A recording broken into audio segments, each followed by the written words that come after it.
give us a little insight into what it was like for maybe somebody wanting to pursue a career as an animator and what is expected of you in the Walt Disney style. So I will hand it over to Andrew, who will give us the inside scoop. Well, hello again, Leah. So back then, and I was just a kid, mind you, when they started to train me. I was actually started drawing like in 1962. So I was born in 55, so you can count the years when I started to draw. And my favorite cartoon at that time was the Peanuts comic strips. The first cartoon character I ever learned how to draw was Snoopy. Mm-hmm. And then the Peanuts comic strip characters, I love Charles Schultz. Charles Schultz was amazing, wasn't he? Yes. You know how he did. One of my favorites. How he had the Peanuts comic strip right on the Los Angeles Times. My dad would buy that every Sunday. I would look at it, read it, and then I decided at that point I wanted to be a cartoonist, and I started to draw Snoopy and then Charlie Brown. And my first dream was to be like Charles Schultz and have my own comic strip in the Los Angeles Times. This is a story not too many people know, by the way, but now you're hearing it now. That was my first dream. I wanted to have like the pretty wife and the big house and the big bay windows and by the backyard and all the pretty trees and flowers. You kind of get the picture. Yes. And then be doing my comic strip and say to my wife, whoever that would have been, by the way, but to say, hey honey, go get me another cup of coffee and some donuts. I got to finish this strip before the Sunday paper comes out. Deadlines. Yeah. Hey, what would she care? She'd be getting the money to go shopping, right? Exactly. So anyhow, that's a little side note.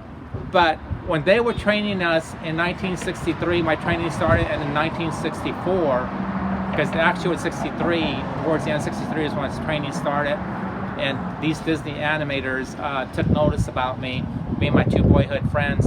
And this is what they said. They said, this is what Walt Disney expects. First, he expects you to use your imagination. And we were all listening. Our eyes were about this big, and we're going, well, yeah, we could do that. Because Walt Disney, he did Peter Pan, Cinderella, Snow White and the Seven Dwarfs, Fantasia with Mickey Mouse that made his debut in that film, The Sorcerer's Apprentice, Sleeping Beauty, one of my favorite films. I can go on and on. Bambi, Lady and the Tramp, that whole era back in the 1940s, 50s, 30s. And so it was use your imagination. Second, Walt Disney expects nothing less than excellence and perfection. That's at the top. Excellence and perfection. The drawings had to be that perfect, because when they were training us, they expected us to draw like the Disney animators that were already working for Walt Disney, and they were training us at that time, and they wanted that Disney style classic drawing, just like I did Mickey here. Right. This drawing of Mickey that I did is the Disney classic style of what Walt Disney would have expected. Mm-hmm. And so that's another story there, and we were so excited. We never would have had that opportunity except that it was the luck of the draw. My mother knew these Disney animators, and so that's when my training began, and I could thank God that he made that happen. And it's a God-given talent. So I want to encourage you upcoming artists. If you're serious about your art, not only you draw once a month, once every 6 months, that's not serious.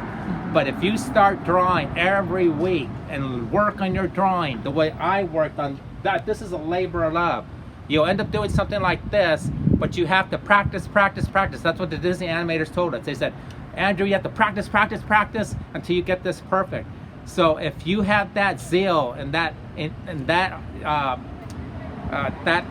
whole gift in your heart that you want to draw like that, then I would encourage you to really, really pursue your talent, your God-given talent, and one of these days you can work in the industry, work for Walt Disney Studios, Warner Brothers, where I work, whatever studio you get into, those are the two big studios, and maybe end up doing something beautiful like this.